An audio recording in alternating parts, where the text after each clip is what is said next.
Bonjour les amis, ça me fait plaisir de vous retrouver. Bonjour. Nous sommes là avec encore l'objectif d'échanger sur les textes de la Bible. Mais avant de le faire, nous allons prier. Je vais demander à Daniel de prier avec nous.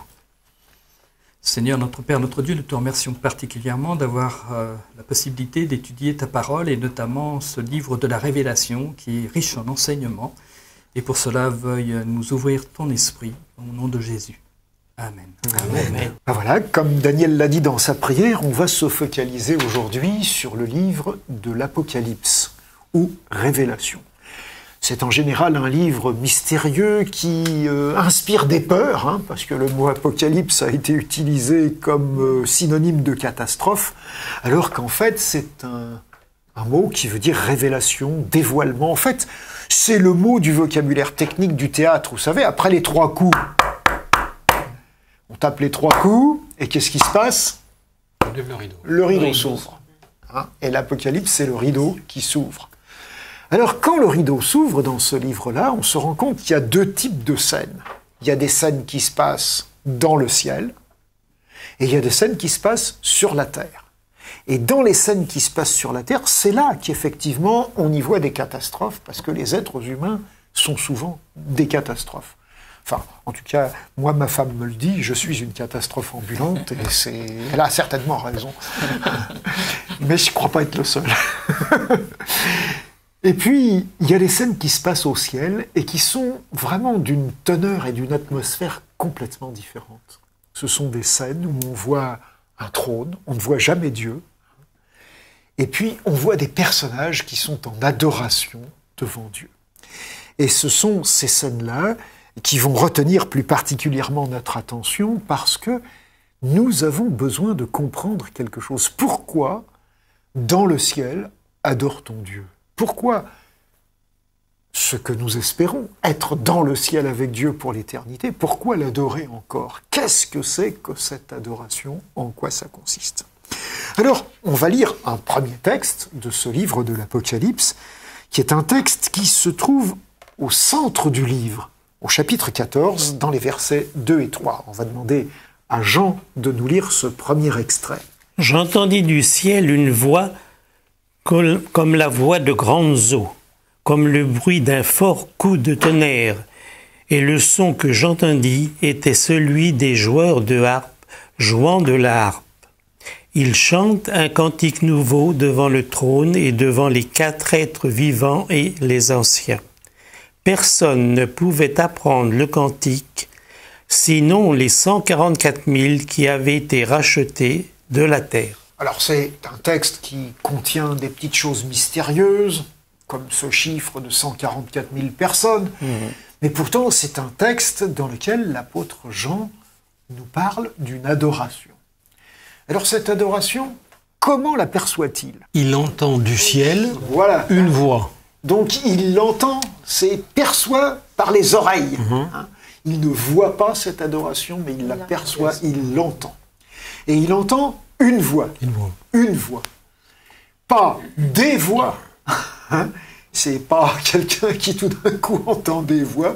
Non, il entend une voix. Une voix. Une unité. Quelque chose qui est unique. C'est assez impressionnant hein, de voir ça. Et puis cette voix, il la compare à quoi ? La voix de grandes eaux. De grandes eaux. Vous avez assisté aux grandes eaux à Versailles ? Oui. Ouais, ce spectacle qui est assez extraordinaire. Est-ce que c'est bruyant ? Est-ce que si vous étiez aveugle, vous apprécieriez le spectacle des grandes eaux à Versailles ? Difficile de dire que c'est bruyant, bien qu'il y ait du bruit, Oui. parce que l'eau fait du bruit en tombant et en giclant. Ouais. Mais c'est vrai que c'est accompagné d'un temps musical, les grandes eaux à Versailles. Voilà. Et il semble dire, quand on lit Jean, on a un peu cette impression-là. Il entend des Il y a grandes aussi eaux. de la musique. Il y a aussi de la musique. Alors bon, c'est vrai que la référence aux grandes eaux de Versailles peut peut-être mieux nous faire comprendre ce qu'il entend, pour ceux qui ont assisté. Voilà. Mais il la compare à quoi d'autre ? Oui, au bruit d'un fort coup de tonnerre. Voilà, un fort coup de C'est tonnerre. Alors, il y a quelqu'un qui est à la timbale et il frappe fort. Là, hein. Oui. Dans cette affaire, il y a de l'enthousiasme. Voilà, il Et y a quelque chose de l'enthousiasme, fort. Hein. c'est un transport divin, je crois, hein, la Voilà. définition. Donc, quelque part, c'est intéressant hein, de voir ces caractéristiques simplement de ce qu'il a entendu. c'est quelque chose qui montre une unité Oui. et quelque chose qui montre un enthousiasme, une force, une dynamique. On est là avec quelque chose qui... on ne peut pas ne pas l'entendre. Parce que le coup de tonnerre, on n'y échappe pas quand il est là. Mais il est étonnant, si on lit juste la suite du verset, Oui. et la voix que j'entendis, donc elle entend toujours la voix, était comme celle de joueurs, là il met au pluriel, de harpe. Et la harpe n'a rien à voir avec le coup de tonnerre. Ouais. Donc, C'est très contrasté. On a l'impression que c'est à la fois très fort et puis finalement très harmonieux, mélodieux comme la harpe. Donc voilà le type de choses qu'il entend. Mais après ça, qu'est-ce qu'il dit d'autre? Voilà. Un cantique. Il parle d'un chant, un cantique qui est nouveau. Donc c'est pas une rengaine. C'est pas un truc qu'on a entendu 20 fois, 30 fois, 40 fois, qu'on chante comme ça. Par mémoire, non, c'est un cantique nouveau. Et qu'est-ce qu'il a de particulier, ce cantique? Ça me fait penser, ça sort du cœur de cette voix, enfin ça sort du cœur, c'est spontané. Oui. C'est pas quelque chose qui a été appris, mais ça sort de quoi? Je sais pas, j'étais en train de me demander, moi, je suis peut-être à côté de la plaque, comme on dit, mais cette grosse voix, est-ce que c'est pas justement Dieu, par lui-même, qui parle? Et ensuite, les autres avec les cantiques, les harpes, et qui répondent. Ah, mais ça pourrait très bien être ça. D'ailleurs, on a fabriqué un mot qui existe dans les liturgies chrétiennes, c'est le mot répond ou répond. Un répond, c'est qu'il y a quelqu'un qui dit quelque chose de la part de Dieu, puis l'assemblée qui répond comme un espèce de refrain qui dit qu'on approuve, on est là. Alors, ça peut très bien être quelque chose de ce genre-là. Oui, ça peut être tellement... Le coup de tonnerre d'un côté, Voilà. et puis chant accompagné de harpes qui répondent. Effectivement, c'est intéressant. Mais ce cantique qui est nouveau et que personne ne peut apprendre si on voit ce que dit le texte, il vient d'où alors si on ne peut pas l'apprendre? Brigitte disait spontané. Oui, c'était spontané, que ça sortait du cœur, c'était du vécu, c'était une réponse à ce qu'ils avaient... Les personnes qui chantent avaient vécu. Ça répond donc à une vie, à une expérience que l'on a vécue. Et ces personnes, alors 144 000, on ne va pas se pencher sur ce sujet, mais elles viennent d'où? De la terre.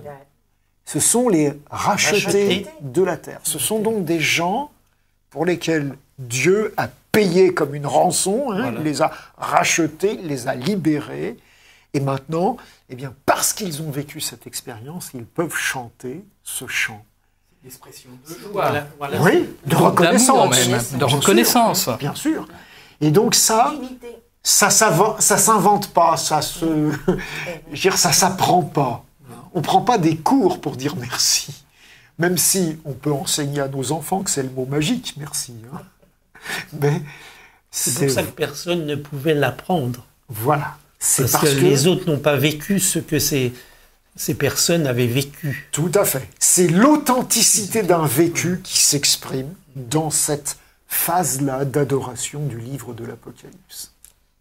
Alors c'est intéressant parce que on est là au centre du livre de l'Apocalypse.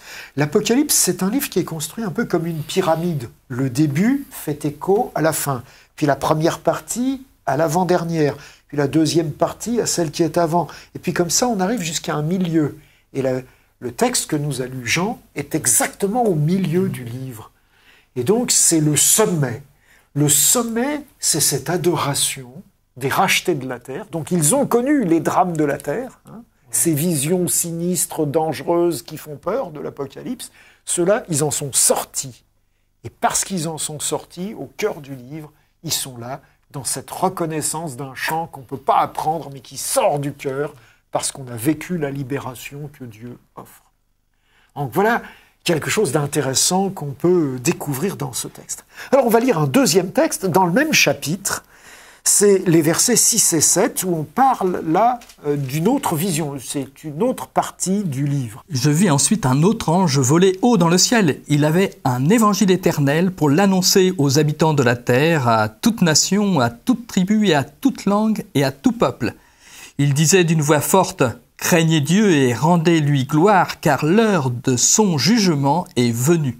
Adorez celui qui a fait le ciel, la terre, la mer et les sources d'eau. » Voilà, alors dans ce texte-là, on a une vision d'un ange qui a un message, et dans ce message, entre autres, il invite les habitants de la terre à adorer Dieu, à lui donner gloire.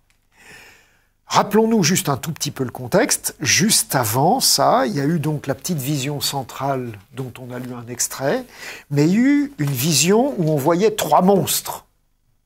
Un dragon rouge, ensuite une bête qui sortait de la terre, et puis une bête qui sort de la mer. Et maintenant, on voit 3 anges qui vont être en quelque sorte la réponse à ces 3 monstres. Et donc ici, la première réponse, c'est une invitation à adorer Dieu. Qu'est-ce que vous remarquez dans ce qu'il est dit à propos de Dieu dans la phrase que nous a lue Daniel? Il faut adorer qui? Il a fait le ciel, la terre, la mer et les sources d'eau. Et les sources d'eau.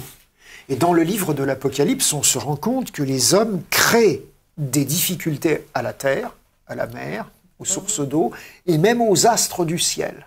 On voit le soleil qui devient noir, ou comme du sang, on voit la mer qui est polluée, on voit des tas de visions comme ça dans l'Apocalypse. Et là, on nous rappelle qu'il faut adorer celui qui a fabriqué le ciel, la terre, la mer et les sources d'eau. C'est un peu un rappel de la Genèse. Oui, tout à fait. De la création, du sabbat, enfin... de ces textes qui nous parlent de la création, tout à fait. Et c'est peut-être l'une des fonctions de ce livre dernier de la Bible, c'est de nous rappeler ce qui est au début, de nous faire écho de ce qui est tout au début. Dieu est créateur. Et parce que Dieu est créateur, alors c'est lui qu'il faut adorer. Tu disais que ça faisait aussi écho au sabbat. Ouais. Rappelez-vous le texte des 10 commandements. Et dans ce texte, on dit, Dieu en 6 jours a créé le ciel, la terre, la mer et tout ce qu'il contient. L'expression est très voisine de celle qui est là. Et c'est la raison pour laquelle, eh bien, nous pensons que ce texte-là nous invite à adorer le Créateur en rappelant le sabbat. L'importance de ce sabbat, qui est quoi? C'est l'anniversaire, c'est quoi le sabbat? Un mémorial de la création. Voilà, ça nous rappelle que Dieu est créateur. Et notre créateur. Est-ce que le fait de croire en un Dieu créateur est quelque chose de facile aujourd'hui?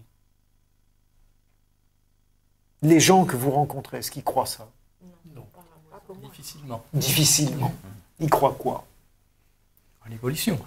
La plupart des gens croient à l'évolution. Et en même temps, beaucoup croient que quand même, il y a quelqu'un qui a donné le point de départ à cette évolution.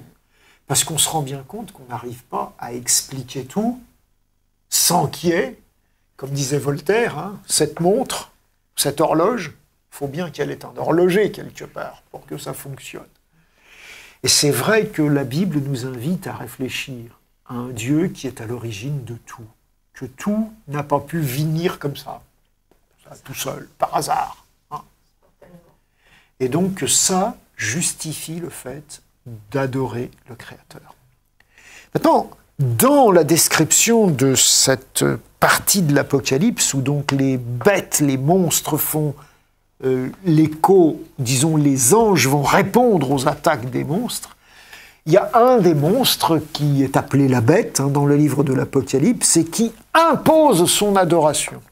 Il faut adorer la bête, et ceux qui adorent la bête et son image, on voit ça un petit peu plus loin dans le texte, eh bien ceux-là, si ils refusent, eh bien ils sont victimes de coercition, ils ne peuvent plus acheter, vendre, etc. Il y a toute une menace qui est là dans les textes. Ici, que disait l'ange qu'a lu Daniel? Il y avait un évangile éternel. Voilà. Et donc... Et il dit « adorer ». Il ne prononce pas de menace. C'est une proposition. Voilà, c'est une offre. C'est pas une obligation. C'est pas une obligation. C'est pas une contrainte qu'il est en train de mettre sur le dos des gens. Un Dieu de liberté. Voilà. Il respecte l'homme dans ses choix. Voilà. Et il lui offre le choix de cette adoration. Il lui dit « viens avec moi parce que je t'aime ». C'est assez intéressant ce que tu dis, parce que très souvent, quand on parle avec des gens qui ne sont pas croyants et quand on parle d'adorer Dieu, pour eux, ils ont l'effet inverse. Ils ont l'impression que c'est une contrainte. C'est une contrainte. Alors, est-ce que c'est nous qui présentons mal la façon d'adorer Dieu? Mais très souvent, c'est toujours contraignant. Quand on dit « j'adore Dieu », on a l'impression que c'est une contrainte. Un fardeau supplémentaire. Un fardeau supplémentaire. Alors que lorsque l'on lit le texte, on s'aperçoit que c'est la bête et son image qui crée un fardeau aux hommes. Oui, tout à fait. Alors, est-ce que, justement, il n'y a pas là quelque chose qui nous invite à nous dire qu'on se fait peut-être de tas de fausses idées sur ce que c'est que la religion, la véritable religion? Certainement. Qu'on a une lecture finalement bestiale et pas divine. On risque d'être pris dans ce piège-là. Donc voilà un texte qui est intéressant justement parce qu'il nous permet de comprendre comment fonctionne Dieu et comment fonctionne la concurrence, en quelque sorte, on pourrait dire. D'un côté, c'est une offre, un appel d'amour, comme tu disais, et de l'autre, c'est... Une obligation. Voilà, une obligation imposée, sous menace, coercition. C'est quand même très différent comme attitude. Il y a peut-être quand même une différence, c'est que l'apport de Dieu, c'est net, c'est clair, c'est franc, tandis qu'avec Satan, c'est enrobé au C'est vicieux. C'est vicieux. Ouais. Hein, c'est pas. C'est sournois. Voilà. Alors les gens vont plus facilement sur ce qui apparaît. On me faisait toujours penser à un petit chemin étroit ou un large chemin pour aller ou vers l'un ou vers l'autre. Bien sûr, tout le monde s'engage vers plutôt le large chemin. Il y a toujours une recherche de la facilité. Voilà. De l'aisance. De l'aisance. Et Satan est le maître de ça. Hein. Dieu nous dit textuellement la vérité claire et nette, ouverte. On sait à quoi on s'engage. Avec Satan, on ne sait pas toujours à quoi on s'engage. C'est en marchant avec lui qu'on se rend compte que... On se fait piéger. Donc voilà, un texte qui nous invite à faire un choix qui est sérieux, un choix dans lequel on a réfléchi et dans lequel on s'engage volontairement. On va lire un dernier texte, qui est en fait le texte qui mentionne pour la dernière fois dans toute la Bible le verbe « adorer ». C'est donc au chapitre 22 de l'Apocalypse, et c'est les versets 8 et 9. Et là, je vais demander à Jacqueline, justement, de nous lire ce dernier texte. « C'est moi, Jean, qui ai entendu et vu ces choses. Et quand j'eus entendu et vu, je tombais aux pieds de l'ange qui me les montrait pour l'adorer. Mais il me dit, garde-toi de le faire. Je suis ton compagnon de service et celui de tes frères, les prophètes, et de ceux qui gardent les paroles de ce livre. Adore Dieu. » Voilà. Adore Dieu, dit ce texte. C'est une petite phrase, très nette, très claire. Quel était le risque qui était manifesté dans ce texte-là? Adorer une créature. Voilà, adorer. Alors, en l'occurrence, dans le texte de l'apôtre Jean, c'était adorer un ange. Un ange qui avait fait quoi? Qui avait montré à Jean toutes ses révélations. Voilà, donc c'était quelqu'un, c'est pas n'importe qui quand même. Mais c'est quand même une créature. Voilà. Et c'est intéressant de voir ça, que la dernière utilisation du verbe adorer dans toute la Bible nous dit très clairement, pas mélanger créature et créateur. Voilà. C'est très net, faut pas confondre là. Alors qu'est-ce que c'est qu'une créature? C'est ce que Dieu a créé. Voilà. C'est ce que Dieu a fait. C'est ce que Dieu a fait. Voilà. Et par rapport au créateur, c'est différent. Donc il faut faire la différence très nette entre créature et créateur. Le créateur, quelles sont ses caractéristiques à lui? Il peut tout. Ben oui, il a un pouvoir extraordinaire. À sa parole, les choses viennent à l'existence. Ouais. Il est de toute éternité. Alors c'est vrai que ça nous dépasse plus qu'un peu. Mais bon, ça montre qu'on n'est pas dans son temps. Voilà. On n'est pas dans... On est limité par nos limites. On a des limites, nous. On a des limites. Alors que lui n'en a pas. Et peut-être que justement, c'est là que se situe la clé de l'adoration. On adore parce qu'on est des êtres limités.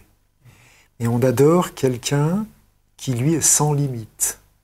Et dans ce que nous avons eu l'occasion de partager tout au long de cette séance, mais aussi tout au long de ce trimestre d'études sur ce sujet, c'est que finalement, le grand domaine dans lequel nous sommes limités, c'est le domaine de l'amour. On a du mal à aimer. On aime peu, on aime mal, on aime certains.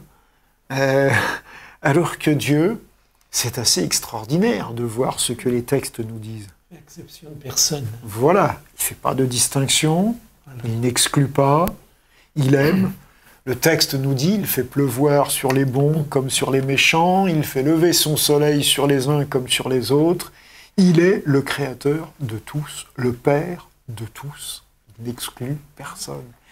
Et ça, c'est assez extraordinaire. Donc, il est digne d'être adoré. En fait, est-ce que vous savez d'où vient le verbe adorer? C'est du latin. Est-ce que ça vous dit quelque chose? Non? Non. Alors, il y a Dieu dans le mot adorer, non? Non, il n'y a pas Dieu. Il y a ad, oui, qui est un préfixe, et orare. Qu'est-ce que c'est qu'une oraison? C'est la parole. C'est une prière. Une oraison, c'est une prière. Adorer, c'est celui à qui on adresse nos prières. C'est celui vers qui on se tourne pour prier. Et en fait, l'adoration, alors c'est l'un des mots qu'on utilise en français pour parler de ça, c'est se tourner vers la seule personne qui est capable d'écouter vraiment et de répondre à nos prières. Et quand l'apôtre Jean termine la Bible en nous disant « Adore Dieu », c'est tout, rien d'autre. Il est très clair, il n'y a pas d'ambiguïté. On clôt là toute une révélation, pas seulement celle du livre de l'Apocalypse, mais celle de toute la Bible.